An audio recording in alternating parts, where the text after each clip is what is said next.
Good morning student ABC Gyanalay YouTube চেনেললৈ তোমালোকক সকলোকে স্বাগতম জনাইছোঁ। আজি আমি 10ম শ্ৰেণীৰ প্ৰথম অধ্যায় অৰ্থাৎ বাস্তৱ সংখ্যাৰ এক্সাৰচাইজ 1.2 অংকবিলাক কৰিবলৈ চেষ্টা কৰিম। তো আহাচোন আৰম্ভ কৰোঁ। তো ছাত্ৰ ছাত্ৰীসকল এক্সাৰচাইজ 1.2ত প্ৰথম প্ৰশ্নটোত আছে তলৰ সংখ্যাবোৰ মৌলিক সংখ্যাৰ গুণফল হিচাপে প্ৰকাশ কৰা। এতিয়া তোমালোকে নিশ্চয় জানা মৌলিক সংখ্যা কাক কয়। তো মৌলিক সংখ্যা হ'ল যিবিলাক সংখ্যাৰ উৎপাদক 1 আৰু সংখ্যাটো নিজে, সেইবিলাক সংখ্যাক মৌলিক সংখ্যা বুলি কোৱা হয়। অৰ্থাৎ মৌলিক সংখ্যাৰ উৎপাদক সাধাৰণতে দুটা থাকে, নিজে আৰু 1। ঠিক আছে। তো 1 নম্বৰ প্ৰশ্নটোত আমাৰ 140ক মৌলিক সংখ্যাৰ গুণফল হিচাপে প্ৰকাশ কৰিব লাগিব। চ' 140ক আমি কি কৰিব লাগিব? চুটি হৰণ কৰিব লাগিব। তো মৌলিক সংখ্যাৰ দি আমি হৰণ কৰিব লাগিব। তো প্ৰথমতে 2ৰে হৰণ কৰিলোঁ, 2ৰে 140ক হৰণ কৰিলে কিমান বাৰ যায়? 70 বাৰ। 70ক এতিয়া 2ৰে হৰণ কৰা, আকৌ 2ৰে হৰণ কৰিলে কিমান বাৰ? 35 বাৰ। এতিয়া 35ক 2ৰে নাযায়, 3ৰেও নাযায়, তো কিহেৰে দিব লাগিব? 5ৰে। 5 7 গুণ 35। তো আমি কি উৎপাদক পালোঁ? 140ৰ কাৰণে 2 পালোঁ, 2 পালোঁ, 5 পালোঁ আৰু 7 পালোঁ। তো এই সংখ্যাকেইটাক পূৰণফল হিচাপে লিখি দিলোঁ, 2 × 2 × 5 × 7। ঠিক তেনেকৈ 156কো আমি কৰিব পাৰোঁ। তো 156ক হৰণ কৰি ইয়াতে দেখুৱাই দিছোঁ মই। 2ৰেদি যদি আমি 156ক হৰণ কৰোঁ কিমান বাৰ যায়? 78। এতিয়া 78ক 2ৰে হৰণ কৰিলে 39। 39ক আকৌ 3ৰে যায়, 39ক 3ৰে হৰণ দিলে কিমান বাৰ যায়? 13 বাৰ। তো আমি কি উৎপাদক পালোঁ? 2 2 3 and 13, অৰ্থাৎ 2 × 2 × 3 × 13। তো এনেকৈ মৌলিক সংখ্যাৰ উৎপাদক অৰ্থাৎ মৌলিক সংখ্যাৰ গুণফল হিচাপে আমি এইদৰে প্ৰকাশ কৰিব পাৰোঁ। ঠিক তেনেকৈ 3825ক আমি মৌলিক সংখ্যাৰ গুণফল হিচাপে এনেদৰে প্ৰকাশ কৰিলোঁ।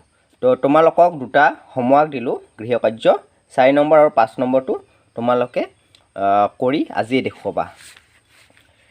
তে 2 নম্বৰ প্ৰশ্নটোত আছে তলৰ সংখ্যাযোৰ লসাগু আৰু গসাগু লোৱা। তলৰ সংখ্যাযোৰৰ লসাগু আৰু গসাগু লোৱা। তো ইয়াতে 3টা অংক দিয়া আছে। তো ইয়াৰে মই দুটামান অংক কৰি দিম। তো প্ৰথম অংকটোৰ সমাধান মই কৰি দি আছোঁ। 26 আৰু 91, অৰ্থাৎ 26 and 91। এই 26ক আৰু 26 আৰু 91ৰ মৌলিক সংখ্যাৰ গুণফল হিচাপে প্ৰকাশ কৰা। তো 26ক আমি যদি মৌলিক সংখ্যাৰ গুণফল হিচাপে প্ৰকাশ কৰোঁ তেন্তে কি পাম? 2 × 13 আৰু 91ক 7 × 13। এতিয়া চোৱা 26 আৰু 91ৰ সাধাৰণ উৎপাদক কি পালোঁ? সাধাৰণ উৎপাদক মানে দুয়োটাতে একে উৎপাদক। তো সাধাৰণ উৎপাদক কিমান পালোঁ? তো চোৱা ইয়াতে 13 আৰু 13 দুয়োটাতে আছে। 26ৰো এটা উৎপাদক 13 হয় আৰু 91ৰো এটা উৎপাদক 13 হয়। তো এই দুটাক কি বুলি ক'ব? অৰ্থাৎ দুয়োটাতে মিল আছে, অৰ্থাৎ এই উৎপাদক দুটা কি বুলি কোৱা হ'ব? সাধাৰণ উৎপাদক। তো সাধাৰণ উৎপাদক কিমান পালোঁ? 13। তো সাধাৰণ উৎপাদকৰ পূৰণফলেই হৈছে গসাগু। এতিয়া সাধাৰণ উৎপাদক যিহেতু আমি 13 পালোঁ, তেন্তে গসাগু কিমান হ'ব? গসাগু হ'ব 13। এতিয়া লসাগু কিমান হ'ব? এতিয়া লসাগু হ'ব, এতিয়া সাধাৰণ উৎপাদকটো পূৰণ কৰিবই লাগিব। সাধাৰণ উৎপাদকৰ লগত মিল নথকা উৎপাদকবিলাকক পূৰণ কৰিব লাগিব, আৰু পূৰণ ফল আমি যিটো পাম সেইটোৱে হ'ব লসাগু। তো ইয়াতে চোৱা 2 7 এই দুটাত সাধাৰণ উৎপাদক নহয়। তে 2 × 7 আমি লিখিব পাৰোঁ, 27 লিখি, আৰু দুটাতে কি মিল আছে? 13, তো × 13 বুলি লিখি দিওঁ। তো এই 3টা আমি সংখ্যা পূৰণ কৰি কিমান পাম? 182। তো লসাগু হ'ব কিমান? 182। তো তোমালোকে নিশ্চয় বুজি পাইছা। তো আৰু এটা অংক লোৱা যাওক, 336 আৰু 54। এই দুটাৰ গসাগু আৰু লসাগু ওলাব লাগে। তো আগৰ দৰে আমি 336ৰ এনেকৈ চুটি হৰণ কৰি কি পালোঁ? আমি 2 2 2 2 3 আৰু 7 পালোঁ। তো 2 কেইটা আছে? 4টা, অৰ্থাৎ 2 to the power 4 × 3 × 7। তো এনেকৈ লিখি ল'লোঁ। আৰু 54ক আমি কেনেকৈ লিখিব পাৰোঁ? 54ক যদি আমি চুটি হৰণ কৰোঁ তেতিয়া আমি 2 3 3 3 এইকেইটা পাম অৰ্থাৎ 2 × 3 কিউব 2 × 3 কিউব তো এনেকৈ লিখিলোঁ এতিয়া চোৱা 336 আৰু 54 দুটাতে চোৱা 2 আৰু 2 দুটাতে আছে উৎপাদক এতিয়া এই দুটাৰ ভিতৰত কত কম আছে 54ত কেইটা এটা কম থকা সংখ্যাটোহে ল'ব লাগিব উৎপাদক অৰ্থাৎ কম থকা উৎপাদকটোহে ল'ব লাগিব ঠিক আছে গসাগুৰ ক্ষেত্ৰত তাৰপিছত 3 আৰু 3 মিল আছে এতিয়া কত কম আছে ইয়াতে কেইটা আছে এটা তো এই 3 টো ল'ব লাগিব তো এতিয়া 2 আৰু 3 পূৰণ কৰিলে কিমান হয় 6 গসাগু কিমান হ'ব 6 এতিয়া লসাগুৰ ক্ষেত্ৰত চোৱা লসাগুৰ ক্ষেত্ৰত মিল থকাটোৰ ভিতৰত যেটোত বেছি আছে সেইটো ল'ব লাগিব তো ইয়াতে 2 তোমাৰ এই 2 টু দি পাৱাৰ 4 বেছি আছে তো এইটো ল'বা আৰু 3 মিল থকাৰ ভিতৰত তোমাৰ এইটোত 3 কিউব বেছি আছে তো এইটো ল'বা আৰু কি মিল নাই মিল নাথাকাটো পূৰণ কৰিব লাগিব ইনটু 7 ওকে বুজি পালা এতিয়া 2 টু দি পাৱাৰ 4 মানে কি 2 4 বাৰ পূৰণ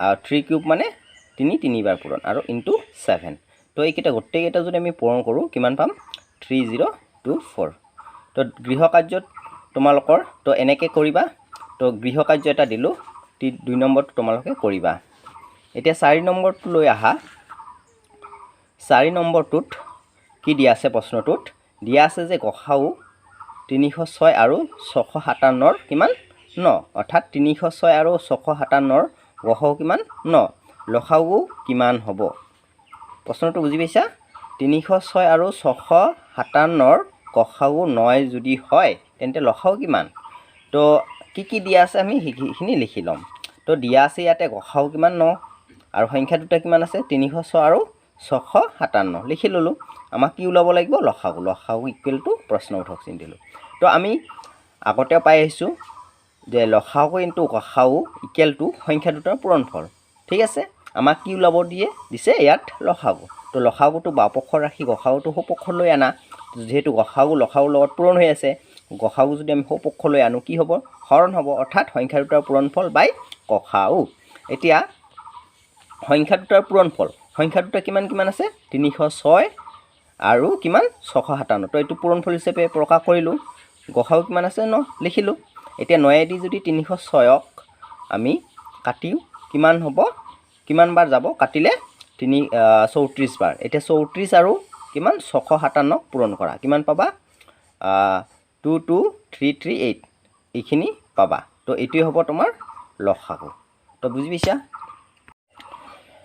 এতিয়া আমি অনুশীলনী 1.3 প্ৰশ্নবিলাকৰ উত্তৰ কৰিবলৈ চেষ্টা কৰিম তো 1.3 এক নম্বৰ প্ৰশ্নটোত আছে প্ৰমাণ কৰা যে √5 অপৰিমেয় এতিয়া পৰিমেয় আৰু অপৰিমেয় সংখ্যা কাক বোলে তাৰ বিষয়ে অলপ শিকি লওঁ তো পৰিমেয় সংখ্যা কোনবিলাক যিবিলাক সংখ্যাক আমি p/q আকৃতিত প্ৰকাশ কৰিব পাৰোঁ ইয়াতে এটা কণ্ডিশ্যন আছে কিউৰ মান 0 নহয় আৰু যিবিলাক সংখ্যাক p/q আকৃতিত প্ৰকাশ কৰিব নোৱাৰোঁ সেইবিলাক কি কয় অপৰিমেয় সংখ্যা তো আমাৰ প্ৰশ্নটো দিয়া আছে যে √5 অপৰিমেয় এইটো প্ৰমাণ কৰি দেখুৱাব লাগে তো আমি কি কৰিম প্ৰমাণ কৰাৰ কাৰণে এই √5ক পৰিমেয় বুলি ধৰি ল'ম ঠিক আছে সেইকাৰণে কি লিখা আছে ইয়াতে ধৰা হ'ল √5 পৰিমেয় তো পৰিমেয় মানে p/q আকৃতিত প্ৰকাশ কৰিব পাৰি তো সেইকাৰণে লিখিছোঁ p/q ইকুৱেল টু √5 য'ত p আৰু q সহমৌলিক আৰু q not is equal to 0 এতিয়া ইয়াতে আৰু এটা শব্দ পালা তোমালোকে কি পালা সহমৌলিক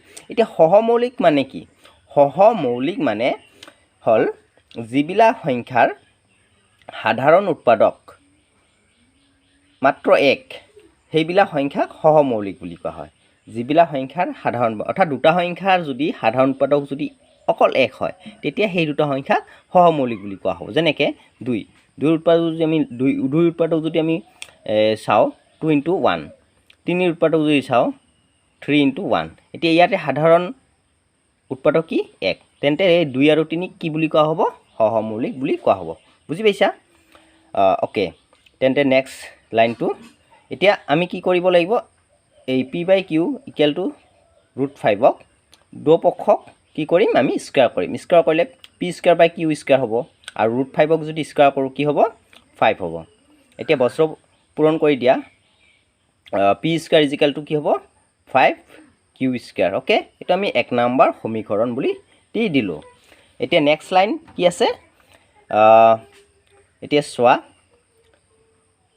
এই পি স্কোৱাৰ ইজিকেল টু কি লিখা আছে 5 কিউ স্কোৱাৰ তেন্তে চোৱা 5 কিউ স্কোৱাৰ এই সংখ্যাটো আমি পাছেৰে হৰণ কৰিব পাৰি নে নাই পাৰি চ' এই সংখ্যাটো পাছেৰে হৰণ কৰিব পাৰোঁ তেন্তে আমি তাৰ তলৰ লাইনত কি লিখিম যে 5 কিউ স্কোৱাৰ কমা পাছেৰে বিভাজ্য যেহেতু ইয়াক পাছেৰে হৰণ যায় সেইকাৰণে এই 5 কিউ স্কোৱাৰ কমা 5 এৰে বিভাজ্য আমি লিখিব পাৰোঁ এতিয়া চোৱা এইটো কাৰ সমান আকৌ 5 কিউ স্কোৱাৰ কাৰ সমান পি স্কোৱাৰ সমান তো যদি এইটো পাছেৰে হৰণ যায় তেন্তে এইটো হৰণ যাব পাছেৰে কিয় হৰণ যাব কাৰণ এটা সমান চিন আছে এই দুটা মানে সমান তো সেইকাৰণে তাৰ তলৰ লাইনত কি লিখিলোঁ পি স্কোৱাৰ কমা 5 এৰে বিভাজ্য বুজি পাইছা না কিয় এইটো পাছেৰে হৰণ গ'ল কাৰণ এইটো যদি পাছেৰে হৰণ যায় এইটো নিশ্চয় পাছেৰে হৰণ যাব কিয় হৰণ যাব কাৰণ ইয়াতে সমান চিন আছে অ'কে এই দুটা তাৰ মানে সমান সেইকাৰণে কি লিখিছোঁ পি স্কোৱাৰ কমা 5 এৰে বিভাজ্য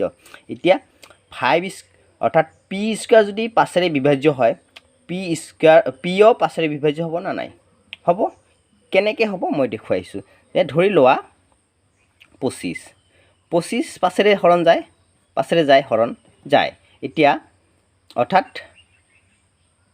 আৰু সহজকৈ বুজাই আছোঁ মই 5 স্কোৱাৰ পাছেৰে হৰণ যায় 5 স্কোৱাৰ পাছেৰে হৰণ যায় তো 5 স্কোৱাৰ যদি পাছেৰে হৰণ যায় 5ক পাছেৰে হৰণ যাব না নাই যাব ঠিক একে পি স্কোৱাৰ যদি পাছেৰে হৰণ যায় তেতিয়া পিও পাছেৰে হৰণ যাব তো এইটো 2 নম্বৰ সমীকৰণ দিলোঁ এইখিনিলৈকে বুজি পাইছা নিশ্চয় এতিয়া আমি পালোঁ এইখিনি এতিয়া আকৌ চোৱা পি ইজিকেল টু 5m য'ত m কোনোবা এটা অখণ্ড সংখ্যা কি লিখিলোঁ মই পি ইজিকেল টু 5m এতিয়া চোৱা ইয়াতে যদি ৰুট 2 থাকে তেতিয়া আমি কি লিখিব লাগিব এতিয়া 2m বুলি লিখিবা আৰু ৰুট 3 যদি লিখা থাকে কি লিখিবা 3m ৰুট 7 লিখা থাকিলে 7m বুলি লিখিবা বুজি পাইছা অ'কে এইখিনি হ'ল এতিয়া নেক্সট লাইনত চোৱা এই দুয়োপক্ষক কি কৰিম আমি স্কোৱাৰ কৰিম পি স্কোৱাৰ ইকুৱেল টু ইয়াক যদি স্কোৱাৰ কৰোঁ 5mক স্কোৱাৰ কৰিলে কিমান পাম 25m স্কোৱাৰ দুয়োপক্ষ বৰ্গ কৰি অৰ্থাৎ স্কোৱাৰ কৰি ঠিক আছে এতিয়া পি স্কোৱাৰ কাৰ সমান চোৱা 1 নম্বৰত কি দিয়া আছে P square is equal to 5 Q square to P স্কোৱাৰৰ ঠাইত কি বহালোঁ আমি পি স্কোৱাৰৰ ঠাইত কি বহাম আমি পি স্কোৱাৰৰ ঠাইত 5 কিউ স্কোৱাৰ বহাম এইটো চোৱা পি স্কোৱাৰৰ ঠাইত 5 কিউ এই 5 কিউটো পি স্কোৱাৰৰ ঠাইত বহাই দিছোঁ অ'কে সোঁফালে যি আছে সি লিখিলোঁ তো সেইকাৰণে এটা লিখিছোঁ 1ৰ পৰা এতিয়া এই দুয়োটা ৰাশিয়ে পাছেৰে হৰণ যায় তো পাছেৰে হৰণ কৰি দিয়া পাছেৰে হৰণ কৰি দিলে কি হয় কিউ স্কোৱাৰ আৰু ইয়াক পাছেৰে হৰণ কৰিলে 5m স্কোৱাৰ তো বুজি পাইছা এতিয়া চোৱা 5m স্কোৱাৰ এই সংখ্যা এই ৰাশিটো পাছেৰে হৰণ যায় তো সেইকাৰণে 5m স্কোৱাৰ কমা পাছেৰে বিভাজ্য বুলি লিখিছোঁ এতিয়া চোৱা এইটো যদি পাছেৰে হৰণ যায় তেন্তে এইটো পাছেৰে হৰণ যাব কিয় হৰণ যাব সেই আগৰ নিচিনাই কিয় হৰণ যাব কাৰণ কিউ স্কোৱাৰ সমান সমান 5m স্কোৱাৰ তাৰমানে এইটো ৰাশি আৰু এইটো ৰাশি সমান এইটো যদি পাছেৰে হৰণ যায় এইটো পাছেৰে হৰণ যাবই লাগিব তো সেইকাৰণে কিউ স্কোৱাৰ কমা 5 এৰে বিভাজ্য বুলি লিখিছোঁ এতিয়া কিউ স্কোৱাৰ যদি পাছেৰে হৰণ যায় কিয় পাছেৰে হৰণ যাব লাগিব তো সেইকাৰণে লিখিছোঁ কিউ কমা পাছেৰে বিভাজ্য এইটো 3 নম্বৰ দিলোঁ ঠিক আছে বুজি পাইছে এইখিনি এতিয়া আমাৰ শেষ পৰ্যায় আহিল এতিয়া চোৱা 2 আৰু 3ত কি দেখা পাইছা 2 আৰু 3 দেখা পাইছা যে এই 5 কিউৰ এটা উৎপাদক পিৰ এটা উৎপাদক হয় এই 5 কিউৰো এটা উৎপাদক হয় কাৰণ পাছেৰে আমি পি আৰু কিউক হৰণ কৰিব পাৰি সেইকাৰণে ইয়াতে লিখা হৈছে যে 2 আৰু 3ৰ পৰা দেখা গ'ল যে পি আৰু কিউৰ সাধাৰণ উৎপাদক 5 হয়নে তো ইয়ে পি কিউ সহমৌলিক এই সত্যটো বিৰোধ কৰিছে কিয় বিৰোধ কৰিছে তো আমি ওপৰত কি লিখিছোঁ চোৱা পি আৰু কিউ সহমৌলিক তো সহমৌলিক মানে কি কৈছিলোঁ যে দুটা সংখ্যাৰ যদি সাধাৰণ উৎপাদক 1 হয় মাত্ৰ 1 তেতিয়াহে তাক সহমৌলিক বুলি কোৱা হ'ব আমি পি আৰু কিউক সহমৌলিক বুলি ধৰিছিলোঁ কিন্তু ইয়াতে অংক কৰি কৰি আমি 1 2 নম্বৰ আৰু 3 নম্বৰত কি পালোঁ 2 নম্বৰ আৰু 3 নম্বৰত পালোঁ যে পি আৰু কিউৰ সাধাৰণ উৎপাদক 5 অৰ্থাৎ পি আৰু কিউ সহমৌলিক নহয় তাৰমানে তো সেইকাৰণে ইয়াতে লিখা হৈছে যে কিন্তু ইয়ে পি কিউ সহমৌলিক এই সত্যটো বিৰোধ কৰিছে হয়নে নাই সেয়েহে √5 পৰিমেয় বুলি ধৰি লোৱা ধাৰণাটো আমাৰ ভুল হৈছে গতিকে √5 অপৰিমেয় তো নিশ্চয় তোমালোকে বুজি পাইছা 2 নম্বৰত কি দিয়া আছে প্ৰমাণ কৰা যে 3 + 2√5 অপৰিমেয় তে আগৰ নিচিনাকৈ আমি অংকটো কৰিম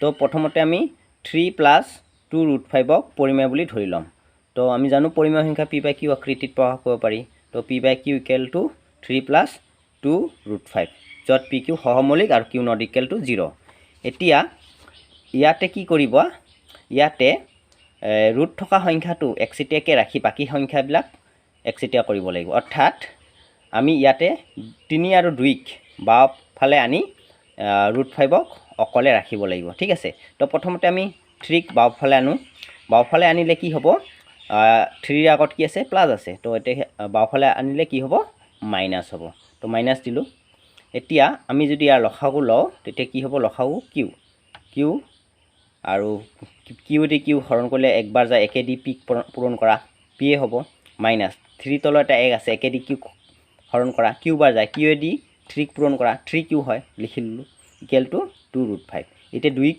তুমি বাওঁপক্ষত আনিলে কি হয় 2 তোমাৰ √5ৰ লগত কি হৈ আছে পূৰণ হৈ আছে তো ইপিনে আহি হৰণ তো হৰণ তো বুজি পাইছা এতিয়া এই ৰাশিটো এটা পৰিমেয় সংখ্যা কিয় পৰিমেয় সংখ্যা কাৰণ আমি জানো যে pq অখণ্ড সংখ্যা আমি সহমৌলিক বুলি ধৰিলোঁ অখণ্ড সংখ্যা pq অখণ্ড সংখ্যা হোৱাৰ কাৰণে এই ৰাশিটো এটা পৰিমেয় সংখ্যা হ'ব তো এইটো যদি পৰিমেয় সংখ্যা হয় এইটো পৰিমেয় সংখ্যা হ'ব কিয় কাৰণ সমান চিন দিয়া আছে ঠিক আছে সেইকাৰণে লিখা হৈছে যে হেহে √5 পৰিমেয় ওকে কিন্তু আমি অলপ আগতে পালো যে √5 এটা অপৰিমেয় সংখ্যা হয়নে নাই হেহে আমি ধৰি লোৱা ধাৰণাটো ভুল ইয়াতে আমি যেটো ধাৰণা লৈছিলোঁ সেই ধাৰণাটো কি হ'ল ভুল হ'ল গতিকে অৰ্থাৎ সহজ ভাষাত ক'ব পাৰোঁ যদি এইটো পৰিমেয় হয় এইটো পৰিমেয় হ'ব লাগিব